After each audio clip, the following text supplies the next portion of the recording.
change, but I tell you what doesn't change. Chelsea, Tottenham Hotspur, you'll always be. They got absolutely head get mangled and dangled. Segues are turning very Lineker-ish, you know. I hear it. I love it. Lineker, you're giving me the Lineker treatment. Oh my god, he's a good host. Oh, he gets on my nerves. He's a good host. That's a great compliment, Pete. What are you saying here? Lineker. Hey? That's a great presenter. Lineker's a great. It is.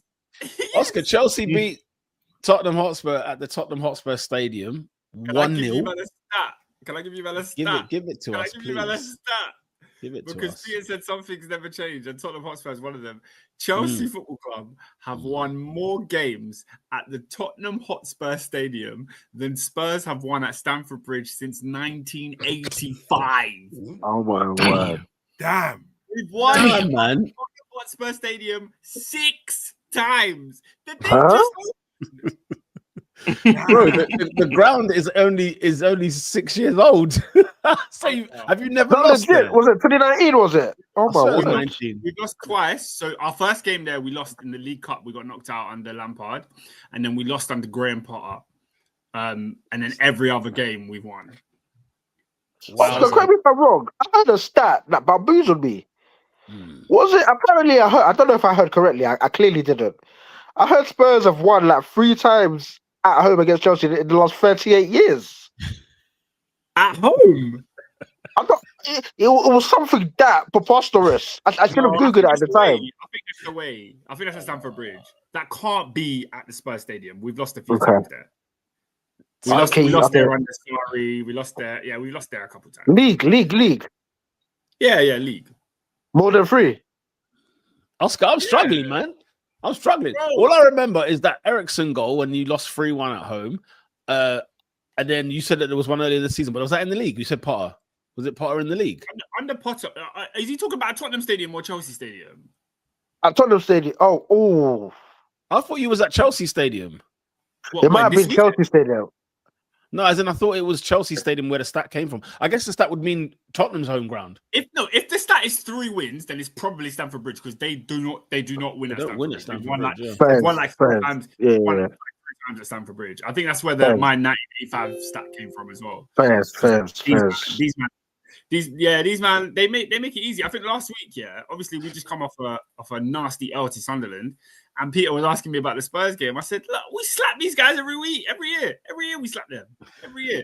So I was expecting nothing less. The most annoying thing about Chelsea, I think, is that these players just turn up for big games. They just do. They just say, we're going to run harder. We're going to tackle firmer. We're going to stay in shape. We're going to do everything you should do. And when we come up against the real cream of the crop, we'll get beaten. But when it's like, Spurs, we raise the intensity just like we did against Liverpool.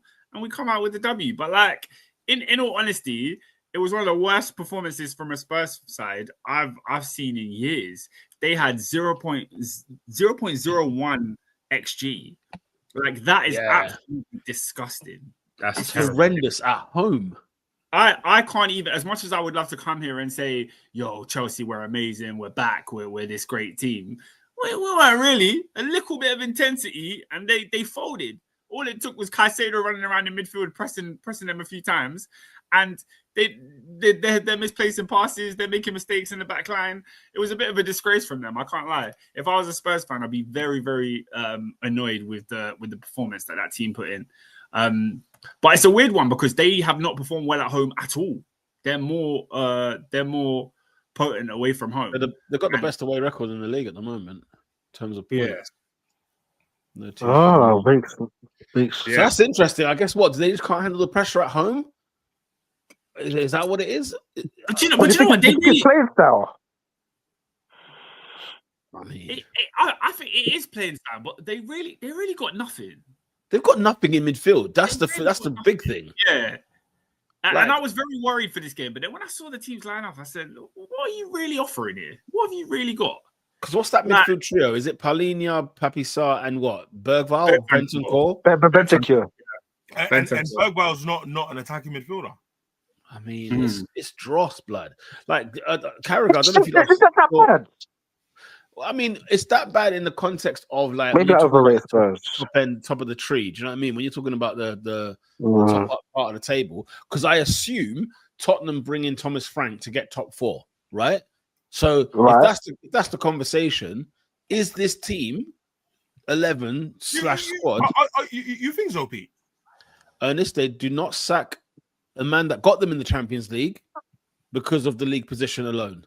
22 goals is Absolutely not. crazy, though. Mate, we had this debate at the start of the season. I remember I was like, "This is the dumbest football club I'm up to seeing at the moment in time," because mission was accomplished.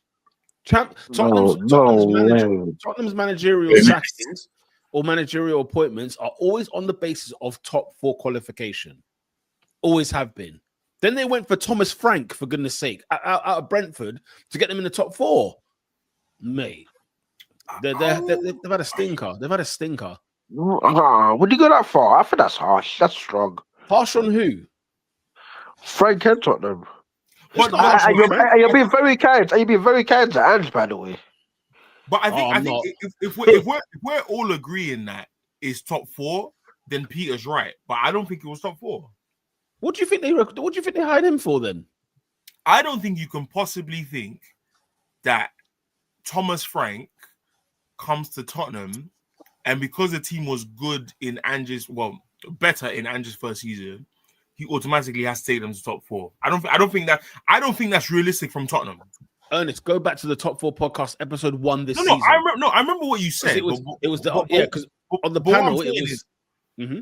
But all I'm saying is, if I'm thinking pragmatically, if I'm Joe Lewis, I'm not sure it's a question of top 4. I think they're like, my expectations of United are, what I want from United is to finish in a European position. I have to assume that Tottenham, yes, the full 23-man squad has quality to be in the conversation, but I'm not sure. We'll get there. That was my prediction at the start. I said they're good enough to get 5th. Oh, okay, fine. So we're saying Tottenham are good enough to finish between 4th and 8th. Yeah. I don't think top 4 is as because who are they better than? That's your first problem. Yeah. Who are they better than to even finish in the top? Here's the thing, yeah. If Tottenham carry on in this vein, good question. Let's say Tottenham are like this throughout the season, right? So sometimes they're good, sometimes they're not. Because Pete, sorry to cut you. Madison is 9 months. Madison's not good enough, man. Forget about him. Forget Madison. Yeah, but if we're talking about Tottenham's current squad, what midfield would you play? Everyone's it's a shower of crap, bro. It's a shower of absolute crap. I think that's harsh, man. Adrian, let's say he's right. Is it harsh? Is it really though? Look at the effort against Chelsea. Let's say he's right. What is Tottenham's best starting 11 with everyone fit? And if that team is good enough to finish in the top 4, then Peter's right. But if we don't think that they're that good, then I don't know if they can be realistic in the expectation of top 4. But this is my argument about Tottenham Hotspur. Their delusion of grandeur is that they think they're a top 4 side. Hence why every manager got sacked. Grandeur is crazy. He's granular. Why is it crazy? No, it's grandeur, innit? Oh, my bad. Yeah, grandeur is crazy. Delusion, regardless. No, we got what you meant. But we got what you meant. But I can't. I didn't want to blow the whistle. But I just want I can't lie. I was gonna let that one go. I was like, nah. Listen, you see, you lot accuse me of being a hater. But if you're saying you're willing to let it go, you can't correct your brother. You saw the intention behind just the let me go, like. Yeah. A man's crossing the road. He can't see the car. I just let it go. I'll use it tomorrow in the office. Get absolutely shagged, mate. Absolutely rinsed. That's what I'm saying. You got to support the brothers. The fact is that the delusion in general of Tottenham's board ownership, whatever the case may be, everyone got sacked on the basis of top 4 qualification. They actually think they should be a top 4 side. Okay. Well, when we say top 4, are we including top 5 in this? Okay. Let's say top 5. At the moment, England are still guaranteed a 5th spot finish. Because at the moment. personally, I think we've had this conversation many a time on this podcast, and like the question that Ernest raised of who are they better than, I think is kind of irrelevant because you always get teams that perform worse than they should, so therefore they're not in that conversation. For example, we've seen Manchester United do it, we've seen Chelsea do it, we've seen Spurs have the season they had last year where they should be way higher in the league and they just don't turn up for the season. So Villa, Newcastle, Spurs, United, maybe even throw Chelsea in that, of those teams where you're like,